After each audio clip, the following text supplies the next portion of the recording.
than the rest. That's cool. Yeah, just a little pig face holding on. It can tolerate full sun. Well, that one's already got its first leaves. You've got little new footprints. I reckon they look like dinosaur footprints.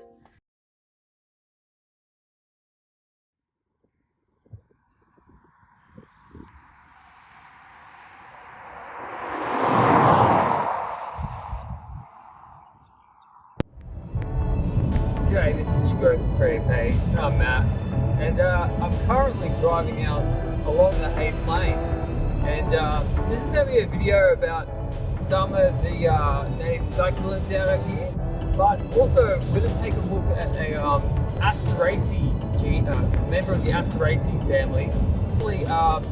Thought to actually not have seen for 60 years, so I'm going to check that out. There's been some sightings of these plants and recordings, so it's great. It's actually the native Yam Daisy, but it's a particularly different one, so we're going to have a look at that. Yeah, sorry for the angle. Got a slant bit, but that's okay. Yeah, we'll get into the video, and yeah. Alright, let's get into the video. I'm going to pay attention to the road, be safe, important, safety first. Bye. G'day. This is in Western New South Wales. Now this plant here actually is this Phyma crassifolium. It's a member of the pig face family, and you can see it's got little pig face like flowers. Well, this is actually really important here. This is a scald, so this is actually quite a high salinity area. And so these guys actually can grow here. Now, most farmers don't like it out here for some reason. But what it actually does, it actually helps with erosion. So it will help with erosion. And yeah, it actually keeps the soil intact here. So it's a really good plant. It can tolerate full sun, salt, and it's actually good for anchoring down all this soil, which is quite loose out here. When the winds get up and the rain comes as well. So they're really important. So they're kind of the first plants that come in and stabilize the area. So they're actually a good thing. And they're a beautiful little plant too. Great for the garden, really hardy. And yeah, just some little information there.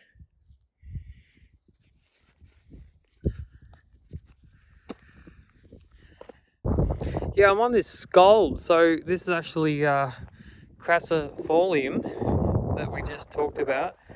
And there's another plant here, Psychozonia. So this is actually more of an upright plant, and it grows out here with this Phyma as well. So another plant that would actually help with erosion and any weathering that occurs on these scalds. You can see this one.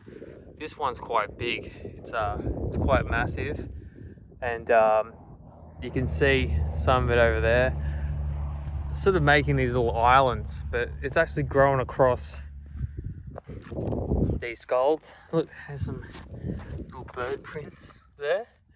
It's pretty cool. You can see where that bird went after it was wet out here.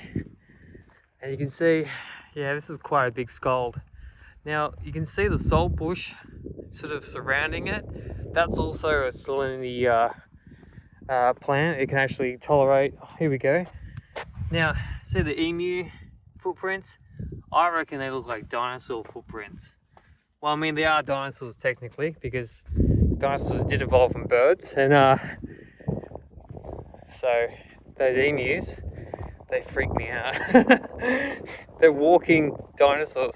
You can see this island here. There you go. Wow.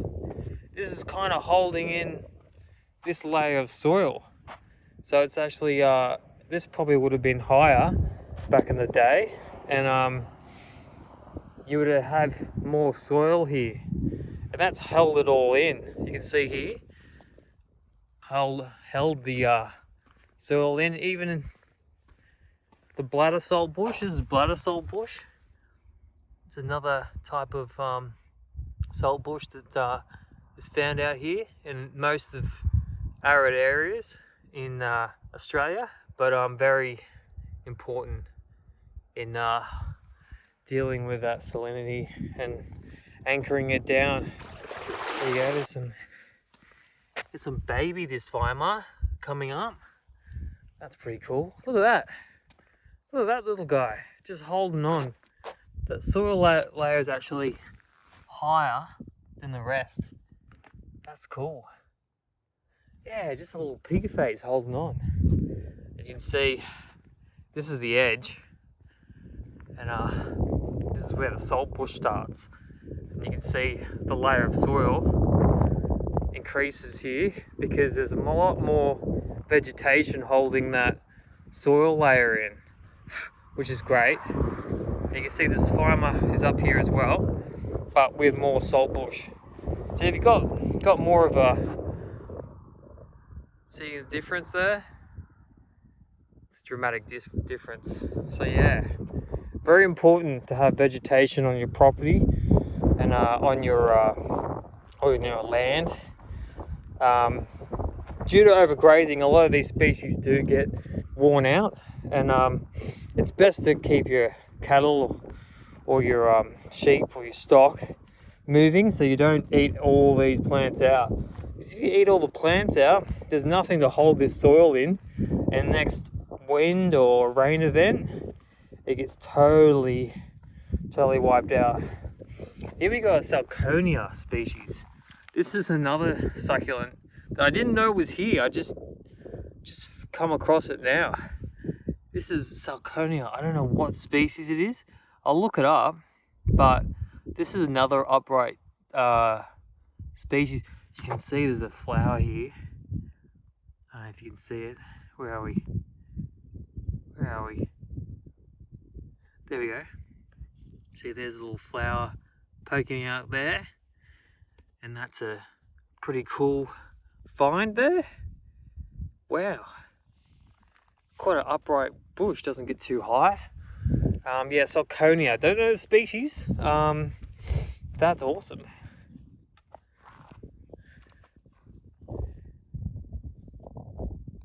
Here we have a what we call a bog eye out here, and there's a species of lizard that's quite common out here. They get too close to them. I think they've got the blue tongue as well. I'm not sure if they're related to blue tongues, but they're in that same sort of family. He's out here just, I won't disturb him, but I've seen a few out here. I haven't seen any snakes out here, which is good, but he's probably having a little sunbake, and I'll leave him there because I don't want to stress him out.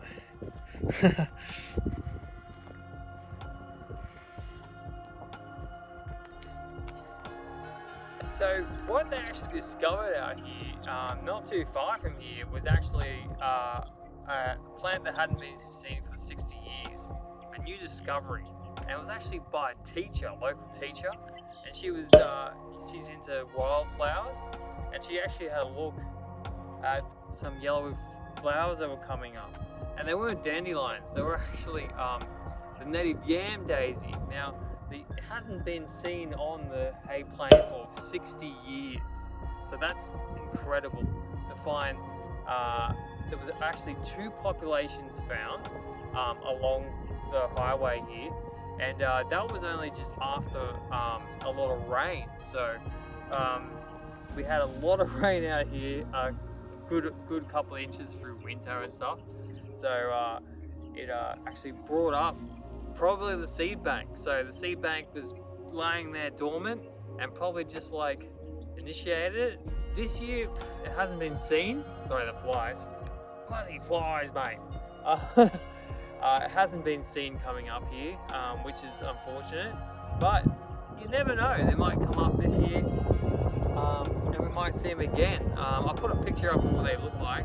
But the local land care actually jumped on this, and they actually found that those sites are actually on their areas that they manage. So it was just a win-win for everyone, and it's just great to find that this Yam Daisy is still around. and they even believe it could be a different species from the regular Yam Daisy. So it could be potentially either a different species or subspecies, but that's the botanist to find out. But yeah, it's really interesting that just by sometimes just willy nilly, and yeah. So anyway, yeah, it's great that Landcare is doing a good job out here, and they're doing a great for the community. They've actually started a new garden in Hay for school kids to learn about Indigenous foods, native foods, and also looking after the land as well. So it's great for our next generations to learn all that sort of stuff. So the Landcare, you guys are doing a great job, and yeah, it's great to see this Yam Daisy coming back. It's amazing how some plants can be resilient. So yeah, that's pretty cool.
Stop the music.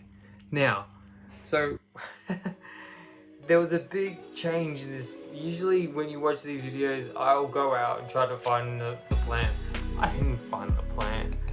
It maybe possibly wasn't up, and I didn't have someone there to find take me out there to find it. Landcare group, some of them knew where these populations were, and they might not be up, or it was just hard for me to find them myself because it's a big area to look over.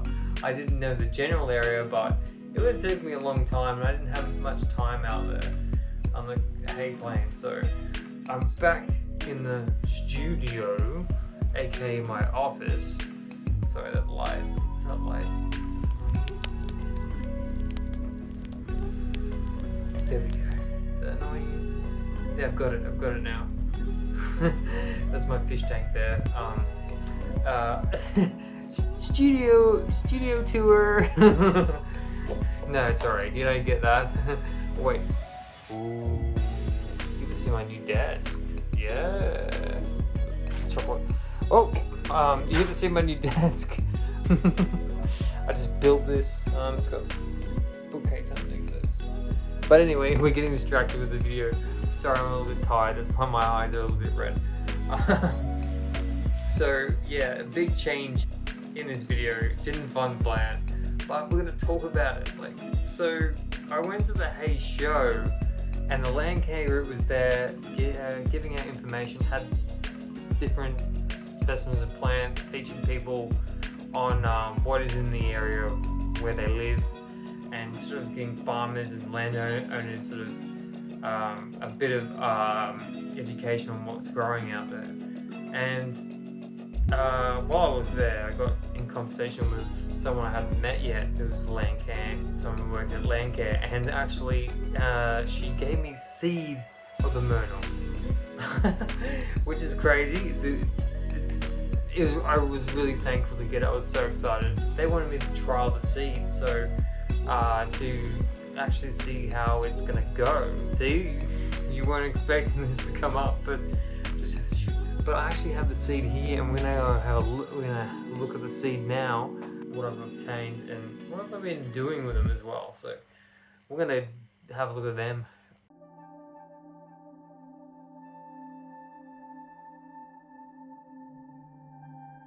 Actually told me that you should put them on wet paper towel first. Sorry, my wallet's there. I was not prepared. But yeah, get to see the nice table. Oh, there's my little shrimp tank. My nice little setup. There's another terrarium. I might do a follow-up video of that, but we're getting distracted. Here we go. Seeds.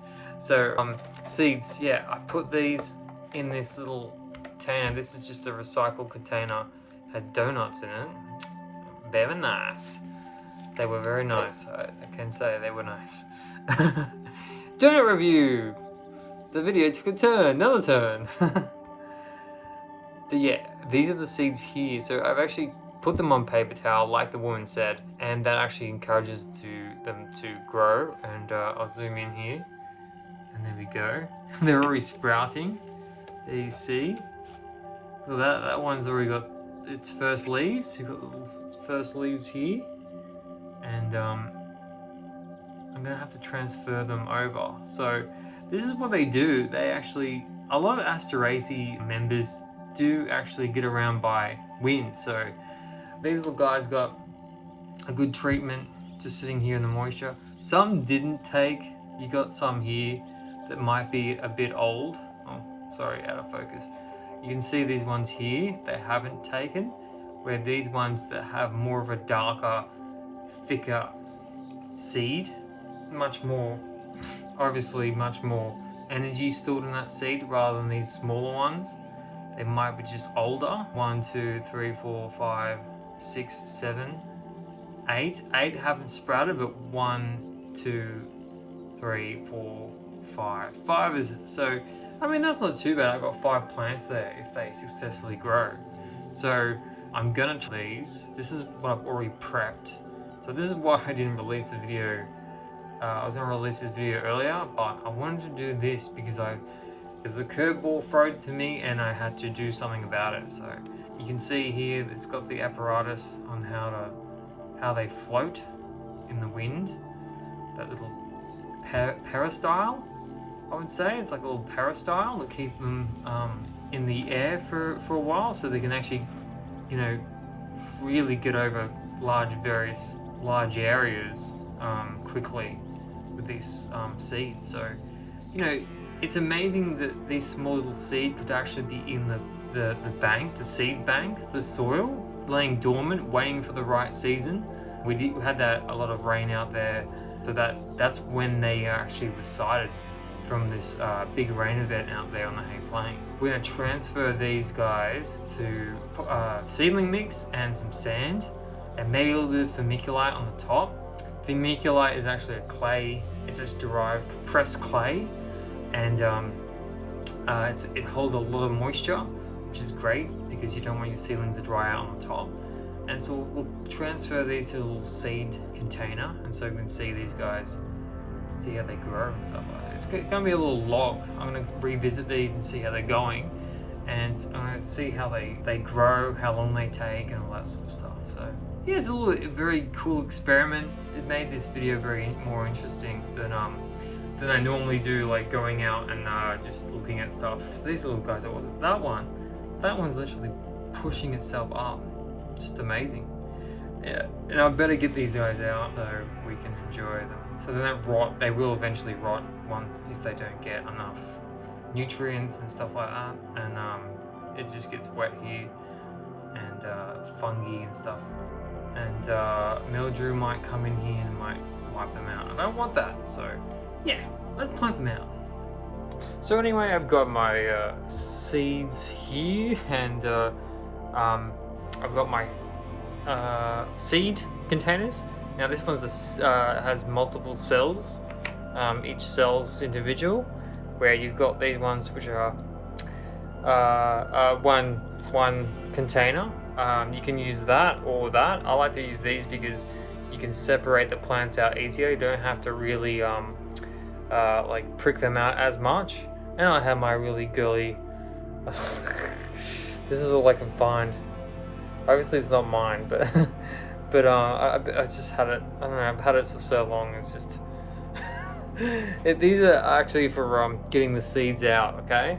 And I'm gonna prick them out so I don't damage them.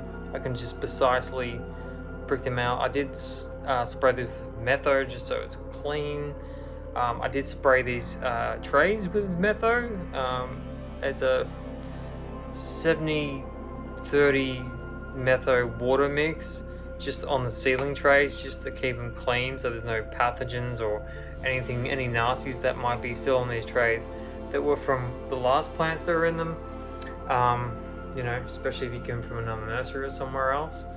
And yeah, to keep them all sterile. You don't really have to do this, but it does help have them all clean so you don't have any issues, especially when I'm dealing with a very rare plant here. I like to take precautions. And we got vermiculite, which is the media that's going to go on top. The sand which is I'm going to mix with this seedling mix. This is just a generic one. Tongue twister there. And I'm going to mix that with that. That's basically 50-50 sand and seed sowing mix. And yeah, I'm going to put them in these little individual ones, and then we're going to put the vermiculite on top. So let's go get the little seedlings in here first. So we're going to have to mix the media. I'm just going to pour it in here. These little containers, these are just like fruit containers that we have here. And you can actually use like these for a seedling tray. You can just poke some holes in the bottom, or if they've already got holes, like some of the strawberry containers. In Australia we've got strawberry containers, and I actually use them as seedling containers. And these trays are really good for painting, believe it or not. You can use this as a painting tray. So yeah, I'm liking that consistency. I want it too sandy. I might just add a bit more. I don't want it too sandy where it dries out too much.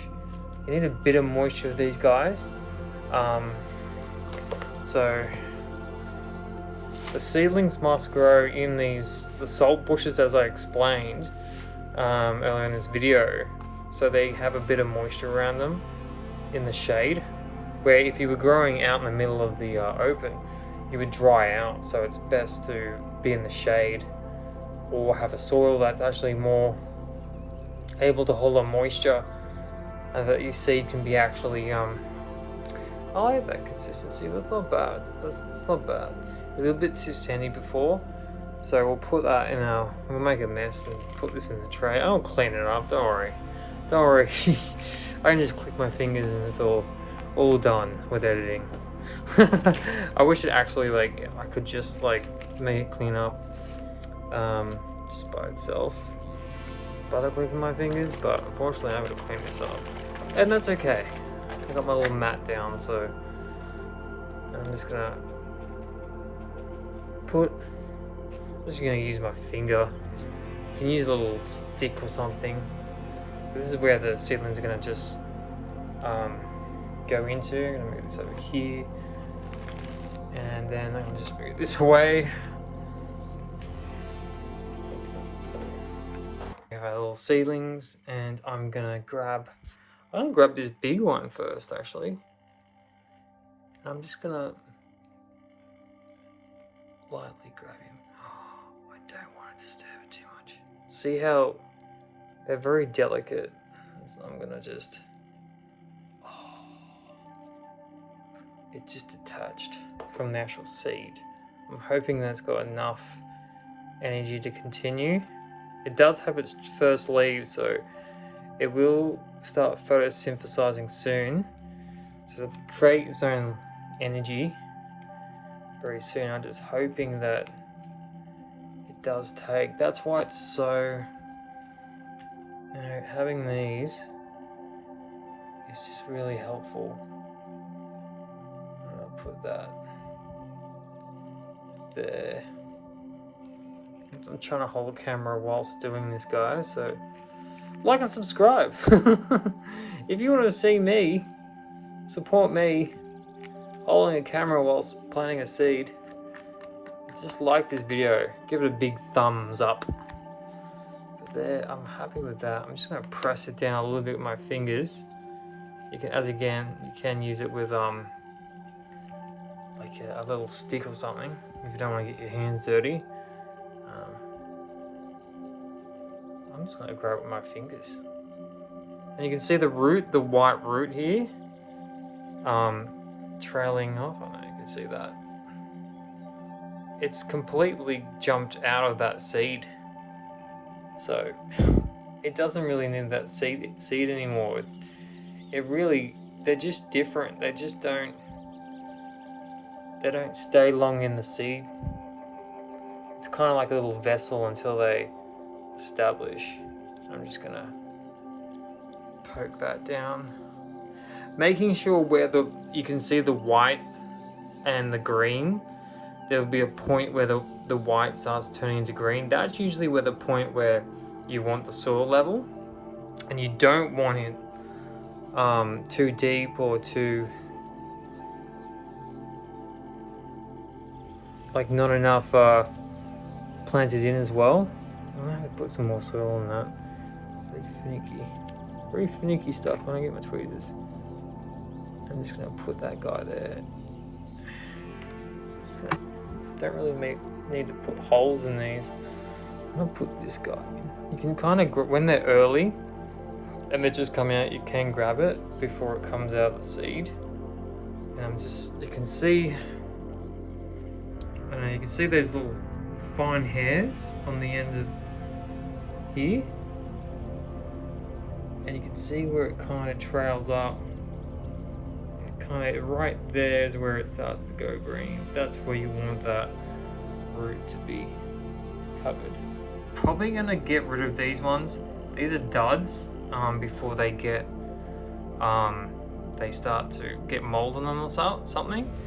So I'll take these guys and actually probably throw them out, which is good. That's actually just a way of just thinning out the seed that you know it's not going to germinate, and it's pointless trying to keep it alive. Yeah, that one behind there, that's gone with like really pale opaque white, that's done. So I'm gonna get some more seed and do the same thing, but I'm gonna trial this. I'm actually gonna get another container and put the seedlings in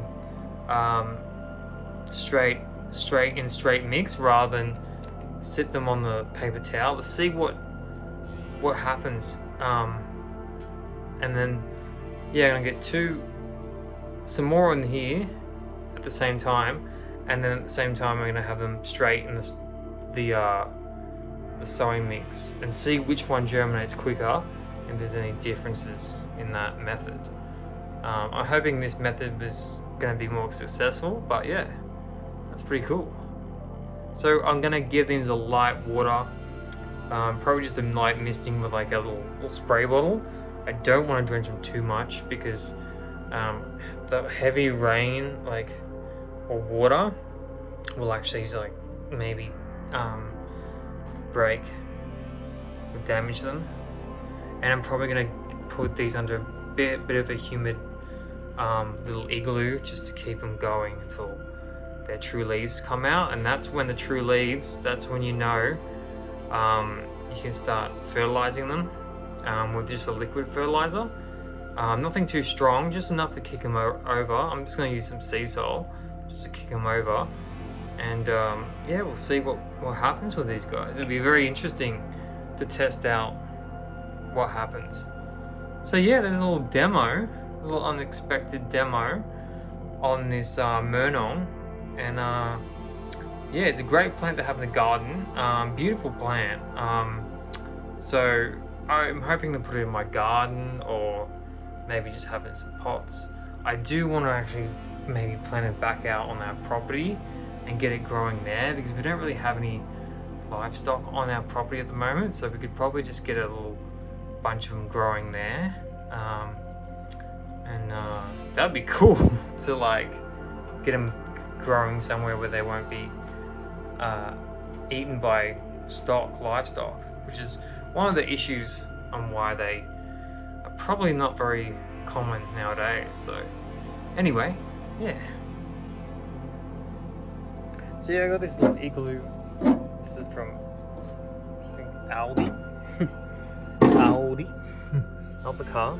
So yeah, not the car. And yeah, so when I put these guys here, I've got this little watering bottle. I'm just gonna give it a squirt. Just a squirt, and I'll wash the soil off the edges, just clean it up a bit. Just enough to wet that soil and settle it down around those roots. So then that's why we press the soil down, because you don't want air pockets. Air pockets just mean that it's going to be well, dead air, where air can go in and actually that dries out the mix quite quickly, and you don't want that. So good little drench. There we go. And then I'm just going to put the little igloo thing on top, and I'm going to actually move these a bit more protected area from the sun, because I don't want them to have a direct sunlight, and we'll see how they go. And also label them when you I didn't do it with these guys, but this is our first batch.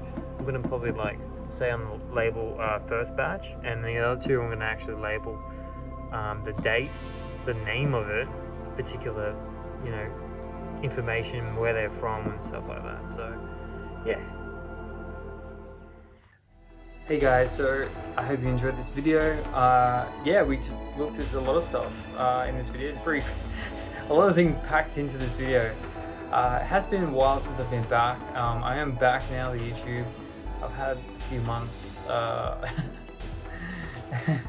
It's been hard to get back into the routine, but a few things in life that sort of tackle you at certain times. And but I'll be back and be doing more videos. So it was good that we actually got into, you know, some of the flora of Hay Plain, just a little dabble there, and also just about the Yam Daisy and how it was rediscovered. It's pretty interesting. Hopefully they can encourage that to regenerate more those areas, and we can see that plant come back in good numbers. So shout out for Landcare Hay, a great organisation. They do a lot of good stuff for education and the environment and all that sort of stuff. So it's been great. It's been great what they've been doing out there. So yeah, and the seeds, the tutorial, I hope you enjoyed that. I hope that gives you a lot of ideas on how to propagate the Yam Daisy. So yeah, yeah, I hope you enjoy that too. So anyway, I'm gonna go. You'll see more videos from me. So yeah, keep your eyes peeled this year. And I think I've got one in a few weeks coming out. And yeah, make sure you like and subscribe and all that sort of stuff. Leave a comment down below. And yeah, let's grow this channel. So anyway, I'm out. See you guys. Bye.